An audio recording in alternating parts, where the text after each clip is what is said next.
What's up YouTube? In this video you're gonna learn about PLO 25 strategy in Zoom Poker, and let me know in the comment section below what you think about the live play format.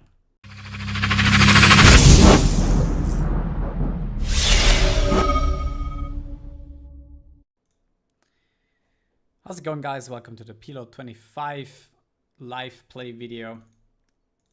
Here I'm playing 4 tables and just playing for a couple of hands and already realize how wild those games are. It's a lot of 3-betting involved that, shouldn't actually be 3-bet. And therefore, what the adjustment should be played quite tight. Rake is really high and you don't want to gamble too much. Ace, King, 3, 4 double suited to the ace and the king on the bottom left, though, too strong. Not to play, and it's even gonna play well in a 3-way 3-bet pot. Here, I'm gonna have to fold to almost pot size 3-way bet. Fortunately, don't have to turn straight here, and as many straights possible. I'm gonna have to give up. Doesn't really matter what stack sizes you play as long as you're aware of the different situation it creates for you. So I'm not gonna reload here as I usually do on higher stakes either. When you're playing $12, $15, you can 3-bet more kings because the SPR is going to be shallower in 3-bet pots. And, you get less punished for when they do have aces. Or also the kings are easier to play in a 3-bet pot. Here, ace-jack, 9-5 double suited. We're going to squeeze. There's a lot of trash that's around, except for maybe the undergun player. And it's a double suited hand that flops quite okay.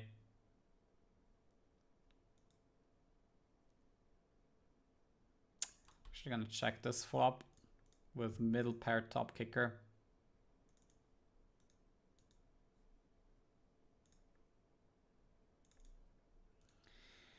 Turn's kind of interesting. I have a double gut shot, but no flush draw. So I'm going to check call, I think.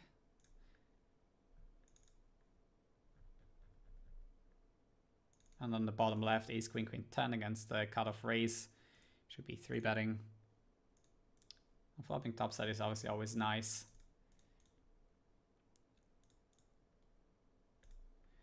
And I'm going to check river. There's no really value here and just hope that he actually whiffed.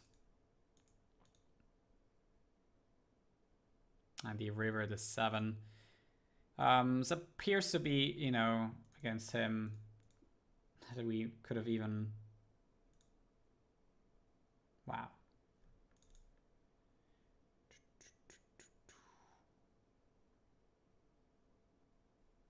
Alright, here we get it in with top set and kind of spot. I'm gonna fold bottom 2. Here, obviously not gonna fold. Question is 3-bet or call. I think I'm gonna call. And then play turns. Turn actually the 3-5 gets there. The insta checks it back. And I'm actually gonna bet the river.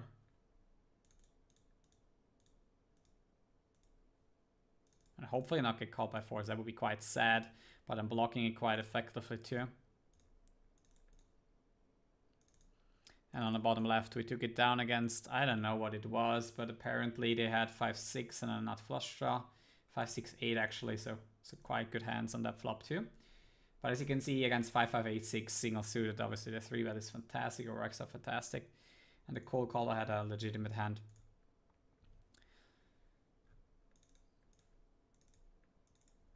So just because, we lost on the river there with 3-7s and he didn't even manage to value bet it, doesn't mean that our play was bad. If we just pot it and get it in against the king, it's actually quite bad without a gut shot. Can expect him to, pot size bet or just can t-bet way too often here. I'm gonna check raise our land for value with this low SPR, and he has aces, and we have obviously a monster flop here with the double suited ace 10-9-7. Just quite fortunate in a low SPR pot. Cooled him there a little bit. So what you want to watch out for in general is the VPIP of players. the 3-bet of players and how open they open raise, how loose they open raise in different positions. Here I have 3 hearts and I block the continue range quite a lot. I'm going to decide to be betting this flop in position. When you generally have 3 hearts, you actually want to go for a bet a little bit more often, but then I obviously have to fold without further equity against aggressive action, because they're not going to have the draw components because you already have so many hearts combos. Actually, I'm going to check it back on this turn card. Just realize my equity. On this river, an easy call with the trip tens or value bet.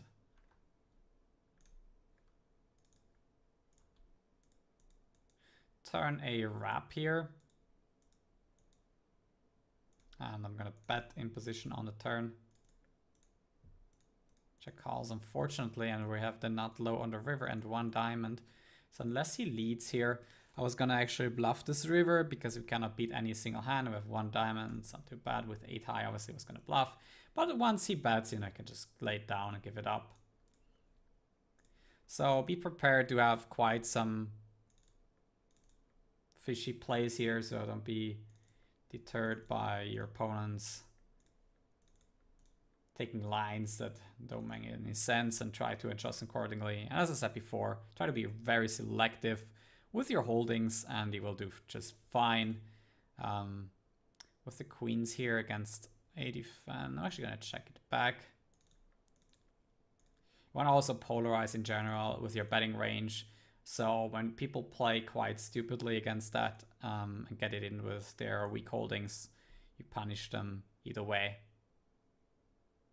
I don't know how he wouldn't lead the 8-6 here. Most people just autoplay. I'm just going to bet on an auto check river and see what happens. Usually get some value by we go 1 pair hands there, or some pair plus open end or something, and then you're just good with it. Here we already had a 3-bet, but usually doesn't mean much on these stakes. Ace King Queen 10 will do quite okay in 4-way situations. Obviously not on this board. Monotone, I mean, we don't have a bad hand. We actually block like a lot of hands that will get it in. I might get a free card here unless he has the ace of hearts. Guy with the ace of hearts will usually take this pot down. So nobody does have the ace of hearts. But we're not really making stronger hands fold, and we do have some short and belly in case they don't have it. Could actually win here.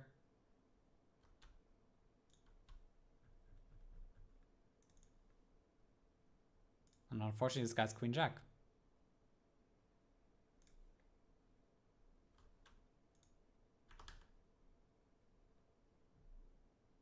Here, always 4-way bet super large. There's no point in like sizing down. Like always bet, always clear, near to pot. And with these stack sizes, I think, you could be potting. Just betting slightly less. To then sometimes bet for maybe against this guy. But your range is too strong. Your range is too strong anyway, most of the time. So very, very rare hands that you can bet 4-way and then fold to a jam. On this board, I don't think there's any hand. So you could have as well just pot. Ace is here on the bottom left, and we have a wrap on a heart board, so on a flush tone board. So I'm gonna be a little bit more careful when that happens and just check call usually. A check raise wouldn't be horrible with 1 heart, a little bit higher. I think check call is just gonna work out fine.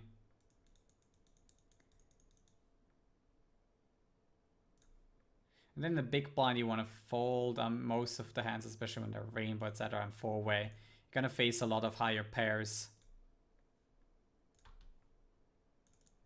And you're gonna be set over set quite frequently.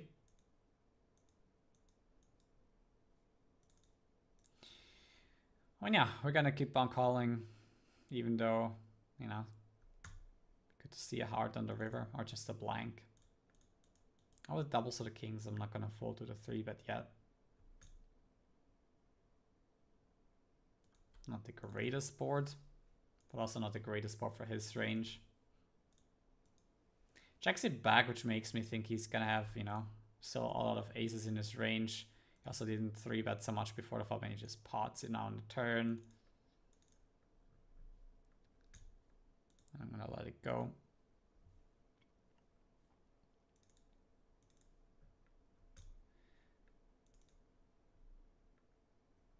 With the 8-9 connector, you know, 3-betting out of position, hopefully getting heads up a 3-way, and, you know, being on a short SPR with him. I'm not too afraid of playing an SPR to a situation with one opponent, pushing a little bit of equity, and now it's going to be an SPR. Oh, he folds. Okay, never mind. And here we can 4-bet again. Seems that, you know, all you have to do is wait for aces and get it in good. These people are just crazy.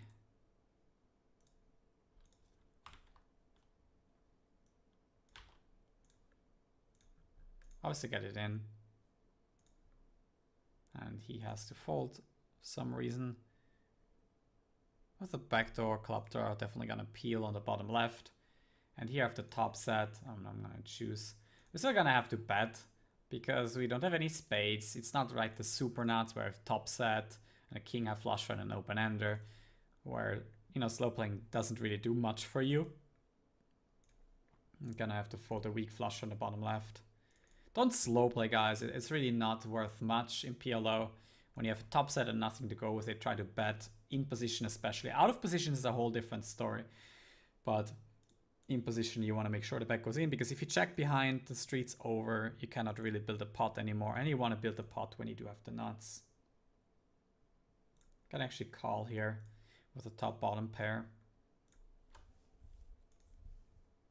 And against this guy, I don't know, he just seems to click buttons. Lenaber. I hope, obviously, that he doesn't have it here. He checks it.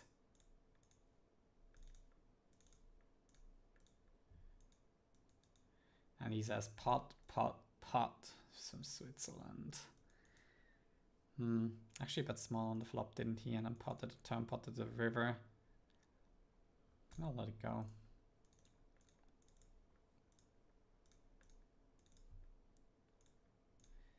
So if you do have a question regarding one of the hands, just mark a timestamp and,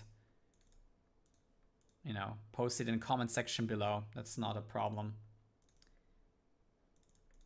And do tell me if you like these kinds of videos. I'm, you know, trying to play lower stakes here for YouTube. Usually I'm playing on Twitch and I'm playing PLO 100, and I thought, why not just make a live play video one day and see what, you know, people on YouTube think about it, if they, you know, learn something about PLO. If you don't know the rules, you definitely should watch some other video first. If you need a beginner video, there's like so much content out there for just knowing the rules. So I don't think I have to repeat what other people have done in that regard.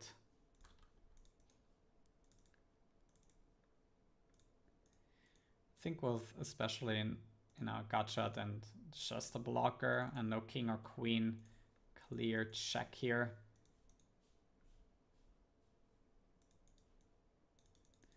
And I mean, in general, you want to do something about the ace of clubs, but in these situations, I've found that people play pretty stupid. I mean, if you raise here, just, I don't know, could show a profit. But usually it's just not going to give you credit for having the nut flush. So I would advocate, especially in low stakes, unless you know that they're folding flushes, then don't bluff them with just a blocker in a low SPR situation.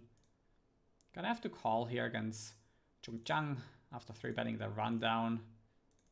He is gonna have aces the majority of the time. Let's hope that we actually do hit some equity on the flop. And yeah, we're still too good with the backdoor draw and the gut shot and the low SPR. Fortunately, it was just 30%.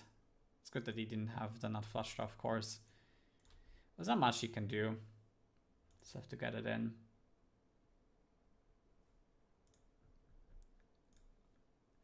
Here in the top left, we're gonna have to fold. And ace, king, 10 with a king of spades.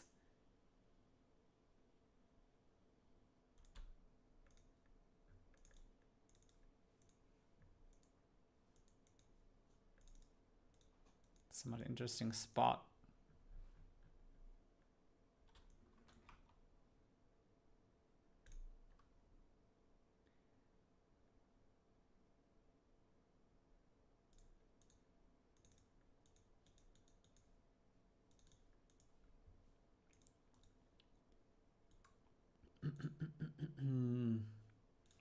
Only plays one table. I mean, doesn't always have to have aces here. That's the problem.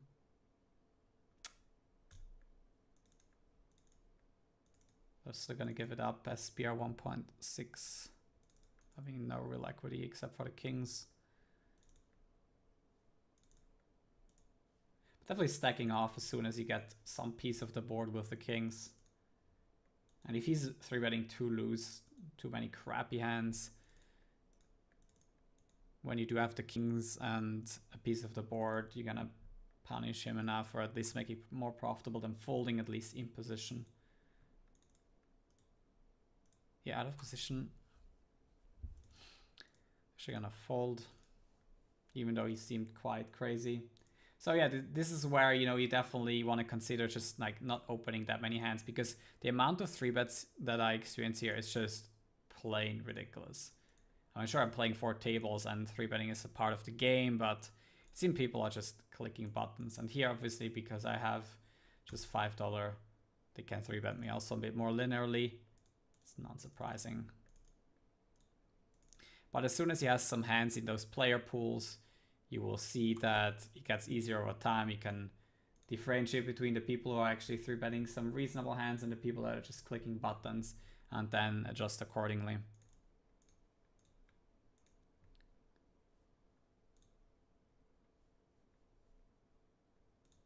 So pretty okay start here to this small session.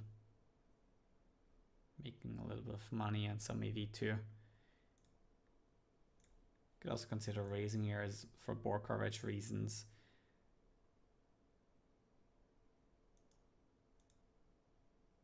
I'm actually gonna play with the big blind playing any 4. And being probably a very, very bad player. It's a well suited ace, and people on these stakes, you know, they're gonna punt more money, and I would advocate from, you know, against flatting these hands on the button. But sometimes you can find excuses, definitely. Surprisingly, the small blind came along and not the big blind. We do have the nuts here, right? 10-8.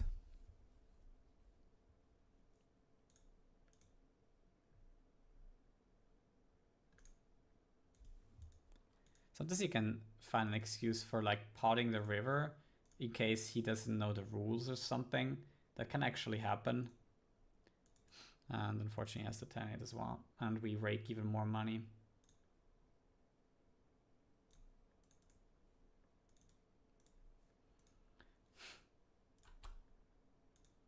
Showing it down and winning the $3.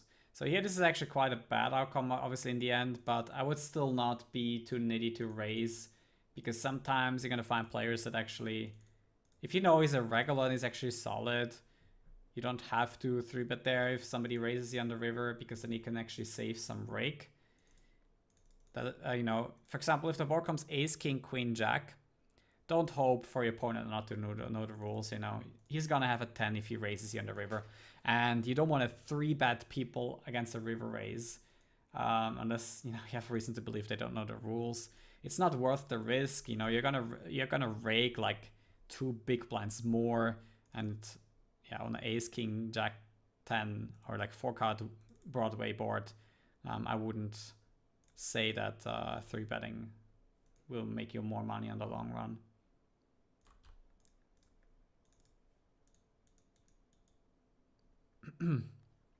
Gonna check it back here with the gut shot and the bottom pair, and I'm gonna have to give up on the bottom right. So Gonna wrap it up here. About 20 minutes live play video to see what you guys think. And then if you have any suggestions, what you would like to see, let me know in the comment section below. What do you think of this format? Can actually squeeze here from the button with the ace. 8-6-4 double suited. And everyone comes along. And see the 5 on the turn, I guess. Here, I mean, they should have been leading the nut flush draws for sure. It's a mistake checking to me all the time to the initial raiser, because I can just check it back with a hand like that and bink. Didn't happen this time though. So gonna have to fit the 5 on the river, and it's now gonna be only 2 5s probably. And now he pouts spades. I mean, this is really good about having position 5 way. You actually do get to, see the turn a little bit more often and realize your equity. So if this video helped you in any way, don't forget to like and the subscribe button and comment in the section below.